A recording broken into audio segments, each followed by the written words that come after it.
Bonjour tout le monde. En couple, par amour ou par obligation?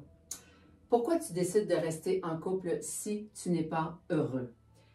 Tu préfères rester malheureux parce que tu n'aimes pas la chicane ou tout simplement que tu n'aimes pas les conflits ou que tu as peur de faire face à l'inconnu? Dans cette vidéo, j'en discute avec toi et en faisant une réflexion autour du sujet.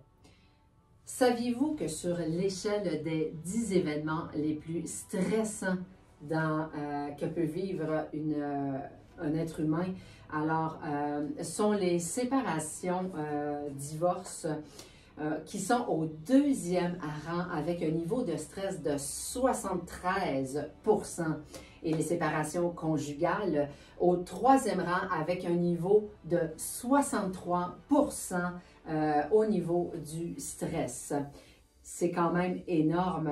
Et pour donner la chance à une séparation réussie, ça implique une préparation. Je m'appelle Tania Gilbert. Je suis provocateur de changement, coach en connaissance de soi, infirmière clinicienne spécialisée en santé mentale, officier retraité des Forces armées canadiennes.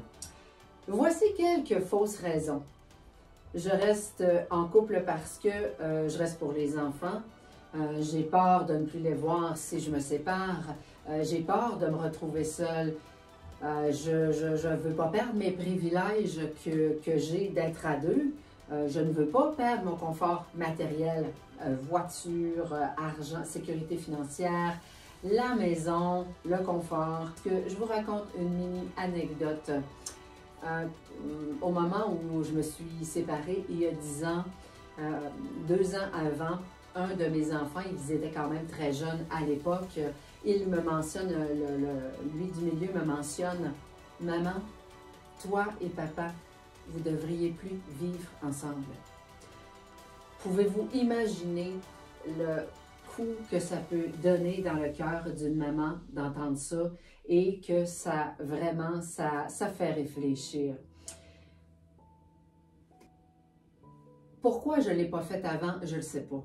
Mais probablement parce qu'il y avait beaucoup de peur, parce que ça me faisait vivre beaucoup d'anxiété, parce que c'était l'inconnu, parce que je me sentais insécure, parce que j'avais pas d'estime, pas de confiance en moi, j'avais peur de l'insécurité financière et je manquais surtout de connaissances.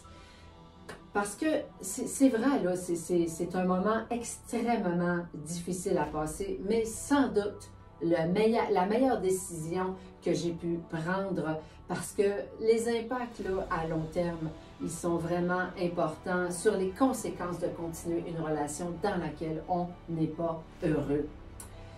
C'est un immense bouleversement, ça c'est sans aucun doute, et on se demande, comment l'autre va réagir face à ça? Est-ce que les enfants vont être fâchés contre moi? Comment je vais m'habituer à ne plus voir les enfants chaque jour?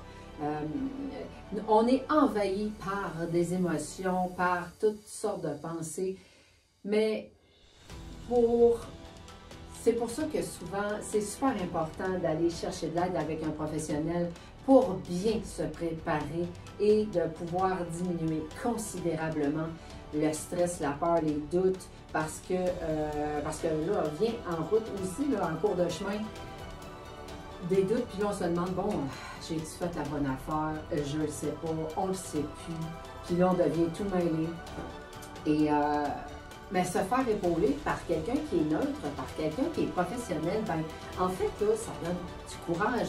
Ça va vous donner la force nécessaire pour passer à travers cette tempête de bouleversement.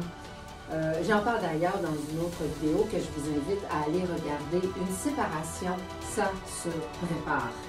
En un mot, on ne voit pas, tu sais, quand on prend cette décision-là, on ne voit pas les solutions au défi de se réorganiser après une séparation. Mais avec du recul, on se rend compte que au final, il y en a toujours des solutions. Et même que souvent, c'est Vraiment très intéressant, je vous le confirme. Alors voilà, c'est ce qui met fin à cette réflexion dans cette vidéo. Tu as aimé? Alors je t'invite à cliquer j'aime ou tout simplement de m'écrire un commentaire et ça va me faire un immense plaisir de pouvoir te répondre. Tu penses que ça pourra intéresser quelqu'un? Alors je t'invite à le partager. Tu as aimé le sujet, tu aimerais en connaître davantage, je t'invite à venir rejoindre ma communauté Facebook ou tout simplement de t'inscrire à ma chaîne YouTube pour ne rien manquer de mes publications. Tu veux découvrir un autre sujet très intéressant qui touche plus de 200 000 Québécois chaque année, mon e-book d'information gratuit sur la luminothérapie. Alors voilà, je te souhaite une bonne réflexion et j'espère qu'on aura l'occasion de se voir dans une autre vidéo. D'ici là, prends soin de toi. Bye!